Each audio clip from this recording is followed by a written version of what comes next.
दोस्तों नमस्कार। धनु राशि वाले मेरे मित्रों, आज के इस वीडियो में जो जानकारी हम आपको देने जा रहे हैं, उस जानकारी को सुनने के बाद आपके पैरों तले जमीन खिसक जाएगी। इस बात की हम आपको गारंटी देते हैं। जी हाँ दोस्तों, आज हम आपको एक ऐसी महिला के बारे में बताने जा रहे हैं जो आपके जीवन में हर एक विनाश के लिए जिम्मेदार है, आपकी बर्बादी का उत्तरदायी है। इसका कारण यह है कि इस महिला के काम कुछ इस प्रकार के हैं जो जाने अनजाने में ही आपके जीवन में दुर्भाग्य और दरिद्रता को आमंत्रित करते हैं। जी हाँ दोस्तों, अब आपके मन में यह प्रश्न उठ रहा होगा कि आखिर वह महिला कौन है और कैसे वह आपके जीवन में हर एक बर्बादी के लिए जिम्मेदार है। प्रश्न उठना स्वाभाविक है, तो हमारा आपसे केवल यही कहना है कि आप वीडियो को पूरा देखें। वीडियो के अंत होने तक आपको हर एक बात अच्छी तरह से समझ में आ जाएगी और कौन है वह महिला यह भी आपको पूरी तरह से स्पष्ट हो जाएगा। और इससे भी ज्यादा महत्वपूर्ण बात यह है कि कैसे वह महिला आपके जीवन को प्रभावित कर रही है, आपके जीवन में परेशानियां खड़ी कर रही है। तो वीडियो को आगे बढ़ाएं उससे पहले ही हम आपको यह संकेत दे दें कि यह महिला आपके घर में, आपके परिवार में ही है। और यह महिला कोई भी हो सकती है, आपकी बहन हो सकती है, आपकी पत्नी हो सकती है, या फिर आपकी अन्य किसी रिश्ते में आने वाली महिला हो सकती है। लेकिन इस महिला के द्वारा किए जाने वाले कुछ कार्य ऐसे हैं जो आपको सीधे तौर पर प्रभावित करते हैं। बस इस रिश्ते के दायरे में हम प्रेमिका को बाहर निकालेंगे, क्योंकि ज्योतिष शास्त्र में कोई भी इंसान तब तक आपके ऊपर किसी भी प्रकार का प्रभाव नहीं डाल सकता है जब तक कि उसका कोई पारिवारिक रिश्ता आपके साथ ना हो, या फिर शास्त्रीय पारंपरिक पद्धति से उसका रिश्ता या नाता आपसे जोड़ा गया ना हो, जो कि एक पत्नी का पति के साथ होता है। और जो भी रिश्ते इस परिसीमा के बाहर के होते हैं, उन रिश्तों का आपके जीवन पर कोई खास प्रभाव नहीं पड़ता है। मानसिकता पर थोड़ा बहुत प्रभाव पड़ सकता है, लेकिन ग्रह नक्षत्रों और कार्यकलापों का आपके ऊपर कोई प्रभाव नहीं पड़ता है। दोस्तों, हम आपको बता दें कि इस वीडियो में जो जानकारी हम आपको दे रहे हैं, वैसी जानकारी आपको पूरे YouTube पर कहीं देखने को नहीं मिलेगी, क्योंकि हम जानकारी बहुत ही खोजबीन रिसर्च के बाद तैयार करते हैं, संशोधित करते हैं और उसकी प्रामाणिकता को अच्छी तरह से जांचते हैं, तभी वह आपके लिए हम वीडियो के रूप में पिरो कर लाते हैं। इन सब के लिए बहुत मेहनत लगती है, लेकिन हम मेहनत करने के लिए तैयार हैं। बस आपके जीवन में किसी भी प्रकार की सकारात्मकता आनी चाहिए, आपका जीवन बदलना चाहिए, यही हमारा एकमात्र लक्ष्य है। बदले में बस आपसे हम यही चाहेंगे कि आप हमारे इस वीडियो को पूरा देखें। इस वीडियो को देखने के बाद आपको बिल्कुल भी पछतावा नहीं होगा कि आपने अपना समय व्यर्थ गवाया, बल्कि हम आपसे वादा करते हैं कि आपको बहुत अच्छा महसूस होगा कि आपने कुछ नया सीखा। तो चलिए दोस्तों, वीडियो की शुरुआत करते हैं। लेकिन इससे पहले आपसे एक निवेदन है कि कमेंट में पूरे भक्तिभाव के साथ जय मां भद्रकाली लिखना ना भूलें। माता के साथ और आशीर्वाद की हर एक जीव को जो इस धरती पर मौजूद है आवश्यकता रहती है, और हम आपसे वादा करते हैं कि माता का सीधा आशीर्वाद आपको प्राप्त होगा। और यदि चैनल पर पहली बार आए हैं तो सब्सक्राइब करके बेल आइकन को दबाना बिल्कुल ना भूलें दोस्तों, इससे हमारा मनोबल बढ़ेगा, हमारा चैनल परिवार भी बड़ा होगा। तो चलिए दोस्तों, आगे बढ़ते हैं। दोस्तों, हमारी हिंदुस्तानी परंपरा में, हिंदू धर्म में महिलाओं को विशेष स्थान प्राप्त है, देवी का स्वरूप माना जाता है और हम महिलाओं को मातृशक्ति के रूप में पूजते हैं। इसीलिए दोस्तों, जब किसी के यहाँ बेटी पैदा होती है तो लोग अक्सर ऐसे कहते हैं कि आपके घर स्वयं माता लक्ष्मी आई हैं, या फिर किसी के परिवार में कोई नववधू आती है तब भी यही कहते हैं कि आपके घर माता लक्ष्मी आई हैं, क्योंकि महिलाओं को स्वयं माता लक्ष्मी का, या यूं कहें कि एक देवी का दर्जा प्राप्त है। ऐसे में यह बात बिल्कुल भी गले से नहीं उतरती है कि महिलाओं के किसी कार्य से पुरुष को हानि होगी, परिवार में अशांति और असंतोष होगा, दरिद्रता का प्रवेश होगा। लेकिन दोस्तों, भले ही हम महिला को एक मात्र शक्ति, एक देवी के रूप में पूजते हैं, फिर भी है तो वह एक मानव ही, और मानव के लिए यह प्रकृति कुछ परिसीमाएं तय कर देती है। यदि कोई मानव इन सीमाओं के परे जाने की कोशिश करता है तो वह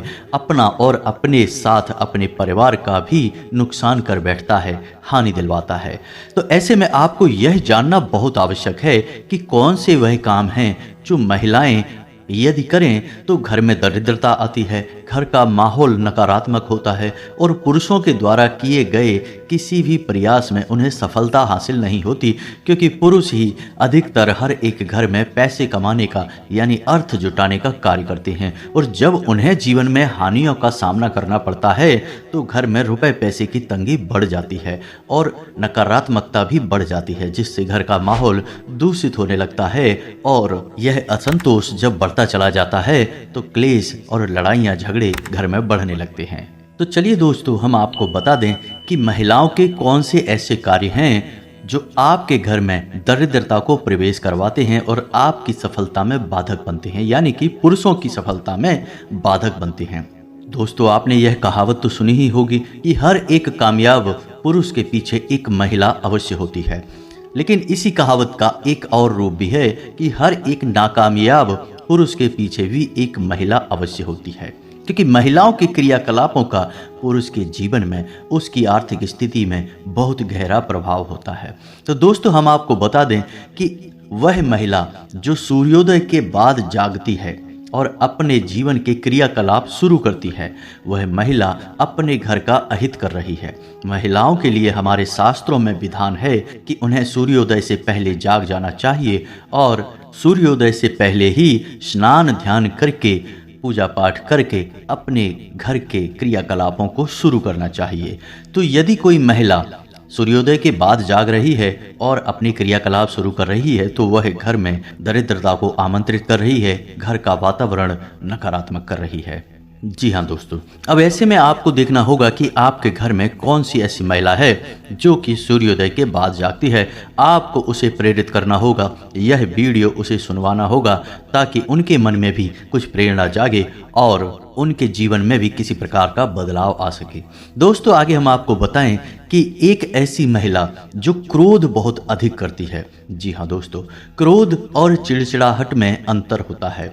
चिड़चिड़ाहट का कोई कारण हो सकता है, या तो महिला के शरीर में किसी प्रकार की तकलीफ है, पीड़ा है, जिसके फलस्वरूप उसे चिड़चिड़ाहट हो रही है, तो वह तो तात्कालिक होती है। जब तकलीफ दूर हो जाती है तो महिलाएं चिड़चिड़ाहट करना बंद कर देती हैं। लेकिन एक महिला ऐसी होती है जो बहुत अधिक क्रोध करती है। जी हाँ दोस्तों, और क्रोध करते समय वह अपने भले बुरे का भी ख्याल भूल जाती है, यानी तोड़ फोड़ भी मचा देती है।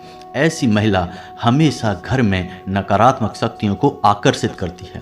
जी हाँ दोस्तों, माता लक्ष्मी की इस स्त्री पर कभी कृपा नहीं हो सकती और हम गारंटी से कहते हैं कि जिस परिवार में ऐसी महिला मौजूद है उस परिवार में निश्चित तौर पर आर्थिक तंगी होगी ही, यानी किसी भी कीमत पर उस परिवार में धन संपत्ति का आगमन नहीं होगा। जी हाँ दोस्तों, इसी के साथ साथ हम आपको बताएं कि वह महिला जो बिना स्नान किए घर की रसोई घर में चली जाती है और खाना पकाने का कार्य करती है, वह महिला आपके घर में वास्तु दोष उत्पन्न कर रही है और उस घर में कभी भी माता लक्ष्मी ठहर नहीं सकती हैं। जी हाँ दोस्तों, महिलाओं को चाहिए कि वे स्नान ध्यान करके पूजा पाठ करने के बाद ही अपने घर के रसोई घर में प्रवेश करें, क्योंकि रसोई घर में माता अन्नपूर्णा का वास माना जाता है और रसोई घर में जाकर खाना बनाने की प्रक्रिया को भी धार्मिक तौर पर एक पूजा पाठ की प्रक्रिया के तौर पर ही माना जाता है। तो ऐसे में यह कार्य बिना स्नान किए किया जाए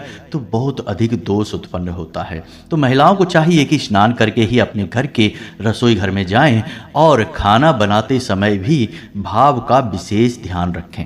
जी हाँ दोस्तों, जैसे कोई इंसान प्रसाद को तैयार करता है, भगवान के प्रसाद को तैयार करता है, तो उसके मन में क्या भाव होता है? भगवान के लिए एक प्रेम होता है, भक्ति का भाव होता है। वैसे ही यदि महिला अपने घर का भोजन भी भगवान का प्रसाद मानकर ही तैयार करे तो उस भोजन का जो प्रभाव होगा वह उसके घर में सात्विक वातावरण का निर्माण करेगा और घर के सभी सदस्यों के मन में सकारात्मक ऊर्जा का प्रवाह होगा। जी हाँ दोस्तों, कहावत कही जाती है ना कि जैसा आहार वैसा विहार, यानी जैसा आप भोजन करेंगे वैसे ही आपकी विचार, वैसे ही आपकी गतिविधियां हो जाएंगी। जी हाँ दोस्तों, हम आपको बता दें कि यदि कोई महिला अपने पास किसी भी प्रकार का धन संपत्ति संचय नहीं करती है, जी हाँ दोस्तों, कहने का मतलब यह है कि या तो उसे रुपए पैसे में रुचि ही नहीं है, या फिर यदि उसके पास किसी भी प्रकार से रुपए पैसे आते हैं तो वह उन्हें पूरी तरह से खर्च कर देती है, यानी उसके पास धन का संचय नहीं होता है। तो यह भी घर में दोष उत्पन्न करता है। दोस्तों, आपने सुना होगा या देखा होगा कि पुराने ज़माने में घर की महिलाएं हमेशा अपने साड़ी के पल्लू में थोड़े से रुपए बांध के रखती थीं। जी हाँ दोस्तों, और इसी के साथ साथ उनके घर में उनके खुद के बचाए हुए पैसों का भी एक संग्रह हुआ करता था, और इस संग्रह के बारे में घर के पुरुषों को बिल्कुल भी जानकारी नहीं हुआ करती थी। ये उनकी खुद की निजी संपत्ति हुआ करती थी। अब वैसे तो इसका कोई खास महत्व नहीं है, इसे आप महिलाओं की चालाकी से जोड़ सकते हैं, लेकिन हम आपको बताएं कि इसका वास्तुगत बहुत बड़ा प्रभाव है। जिस घर की महिलाओं के पास हमेशा धन मौजूद रहता है, उस घर की आर्थिक स्थिति कभी भी खराब नहीं होती है। जी हाँ दोस्तों, उस घर में लक्ष्मी का संचार हमेशा बना रहता है, और औरतों को तो वैसे भी माता लक्ष्मी का स्वरूप माना जाता है। तो ऐसे में उन्हें अपने पास कुछ न कुछ रुपए पैसे गुप्त रूप से रखना बहुत आवश्यक है। यह एक टोटका स्वरूप भी माना जाता है। तभी तो पुराने जमाने की महिलाएं चुपचाप से अपने पास रुपए पैसे रखती थीं। बेशक वे खर्च नहीं करती थी, लेकिन उनके पास पैसे हुआ करते थे। जी हाँ दोस्तों, ऐसे में हम आपको बता दें कि यदि किसी इंसान के घर में, किसी व्यक्ति के घर में गृह क्लेश रहता है और रुपए पैसे की तंगी लगातार बनी रहती है, संचार रुपए पैसे का रुका हुआ है, तो ऐसे में महिला को चाहिए कि वह गुरुवारी पूजा प्रारंभ करे। जी हाँ दोस्तों, और हो सके तो अपने पति को भी इस पूजा में शामिल करे। जब पति पत्नी दोनों मिलकर गुरुवारी पूजा शुरू करते हैं, महिला हमेशा गुरुवार का व्रत रहना चाहिए। तो ऐसे में भगवान श्री हरि विष्णु बहुत अधिक प्रसन्न होते हैं। माता लक्ष्मी उस स्त्री के घर में हमेशा के लिए वास करने लगती हैं, और गुरु का प्रभाव भी उस परिवार के ऊपर बढ़ने लगता है। और गुरु, जिन्हें हम बृहस्पति कहते हैं, वह बुद्धि और निर्णय क्षमता के ग्रह माने जाते हैं, और जब गुरु सकारात्मक हो, आपके पक्ष में हो, तो उस घर के हर एक इंसान का हर एक फैसला परिवार के हित में होता है, परिवार को उन्नति और तरक्की की ओर लेकर जाता है। तो गुरुवारी पूजा का महत्व बहुत अधिक है। खास तौर से महिलाओं को गुरुवारी पूजा अवश्य करनी ही चाहिए, और हो सके तो गुरुवार के दिन व्रत भी रहना चाहिए। यदि पूरे दिन व्रत नहीं रह सकती तो दिन के समय रहें, और शाम के समय यानी कि सूर्यास्त के बाद उस व्रत को तोड़ सकती हैं। इससे भी उनके व्रत के फल में किसी प्रकार का अंतर नहीं आएगा, लेकिन उन्हें बहुत अधिक लाभ अवश्य प्राप्त होंगे दोस्तों। जी हाँ दोस्तों, इसी के साथ साथ हम आपको बता दें कि वह महिला जो घर में बाल खुले रखकर घूमती है और भोजन को तैयार करती है, वह घर में दरिद्रता को आमंत्रित करती है। नकारात्मक शक्तियाँ उस महिला की ओर आकर्षित होती हैं। जी हाँ दोस्तों, इसका नियम यह है कि यदि महिला स्नान करने के बाद बालों में कंघी करे और बाल बांधे, तो उसके बाद उसे पुनः अपने बाल तभी खोलने चाहिए जब वह स्नान करने जा रही है और अपने बाल धोने जा रही है। यदि वह महिला अपने बाल नहीं बांधेगी या स्नान करने से पहले ही अपने बाल खोल लेगी, तो वह महिला कई नकारात्मक शक्तियों को अपनी ओर आकर्षित करेगी। एक नियम और है कि यदि महिला स्नान करने के बाद तुरंत बालों में तेल डाल लेती है और उसके बाद पूजा पाठ करती है, तो यह भी बहुत अशुभ माना जाता है। इसका कारण यह है कि तेल में शनि का वास माना जाता है, और जब महिला अपने केश में तेल लगा लेती है तो उसके ऊपर शनि का प्रभाव या यूँ कहें कि दुष्प्रभाव बढ़ जाता है, और उसके द्वारा की गई पूजा नकारात्मक शक्तियाँ ग्रहण कर लेती हैं। तो ऐसे में महिला को चाहिए कि वह स्नान करने के बाद पूजा पाठ करे और उसके बाद ही अपने केश में तेल लगाए कंघी करे तभी यह शुभ होगा। और बजाय बालों को खुला रखने के अपने बालों को बांधे अवश्य। खुले बाल रखना बहुत ही नकारात्मक माना जाता है। जी हाँ दोस्तों, इसी के साथ साथ तुलसी को लेकर भी महिलाओं का जुड़ाव बहुत अधिक महत्वपूर्ण होता है। इसमें कई प्रकार के दोष भी उत्पन्न हो सकते हैं और कई प्रकार के सकारात्मक परिणाम भी हासिल हो सकते हैं। ध्यान देने वाली बात यह है कि यदि कोई महिला बिना स्नान किए तुलसी को छू लेती है, जी हाँ दोस्तों, आजकल यह रिवाज चल गया है कि लोग चाय मांगते हैं और उसमें तुलसी की पत्तियां डालते हैं। तो ऐसे में तुलसी की पत्ती महिलाएं खुद ही तोड़ने चली जाती हैं, जो कि बहुत ही अशुभ होता है। जी हाँ दोस्तों, तुलसी की पत्तियां बिना स्नान किए यदि कोई महिला तोड़ती है तो उसे बहुत अधिक शारीरिक और मानसिक पीड़ाओं का सामना तो करना ही पड़ता है, लेकिन इसके घर में धन लक्ष्मी का अभाव भी हमेशा बना रहता है। जी हाँ दोस्तों, तो हम आपको बताते हैं कि सही तरीका क्या है। महिलाओं को स्नान ध्यान करने के बाद ही तुलसी पर जल अर्पित करने के बाद ही तुलसी के पत्ते तोड़ना चाहिए।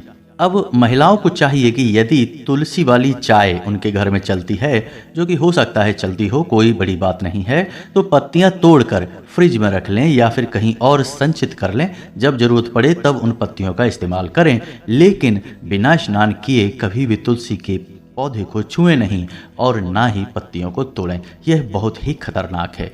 अब यदि महिलाएं तुलसी पर जल अर्पित कर रही हैं, जो कि बहुत ही उत्तम धार्मिक प्रक्रिया है, इससे कई प्रकार की सकारात्मक ऊर्जाएं घर में प्रवेश करती हैं और माता लक्ष्मी भी घर में प्रवेश कर जाती हैं। तो यदि महिला अपने घर में तुलसी के पौधे पर जल अर्पित कर रही हैं, तो उन्हें ध्यान देना चाहिए कि उन्हें हमेशा सिर ढककर ही तुलसी को जल देना चाहिए। जी हाँ दोस्तों, तो ये तो थी कुछ छोटी छोटी सी बातें, लेकिन इनके प्रभाव बहुत बड़े होते हैं जीवन में। यदि आपके घर में कोई महिला इस प्रकार के क्रियाकलाप करती है तो वह असल में अपने साथ साथ आपका, आपके पूरे परिवार का विनाश कर रही है, क्योंकि कई प्रकार की नकारात्मक शक्तियां इसी तरह के वातावरण का इंतजार करती रहती हैं। जब भी आपके घर में कोई ऐसी गतिविधि होती है, नकारात्मक शक्तियां तुरंत प्रवेश कर जाती हैं और फिर आपको हानि पर हानि, परेशानी पर परेशानी देखने को मिलती है। दोस्तों, उम्मीद है कि इस वीडियो में बताई गई बातों से आपके जीवन में किसी प्रकार का बदलाव अवश्य आएगा, आपने कुछ सीखा अवश्य होगा। यदि आपको हमारा वीडियो अच्छा लगा तो वीडियो को लाइक करना ना भूलें और कमेंट में पूरे भक्ति भाव के साथ जय माँ भद्रकाली, जय माता लक्ष्मी लिखना ना भूलें।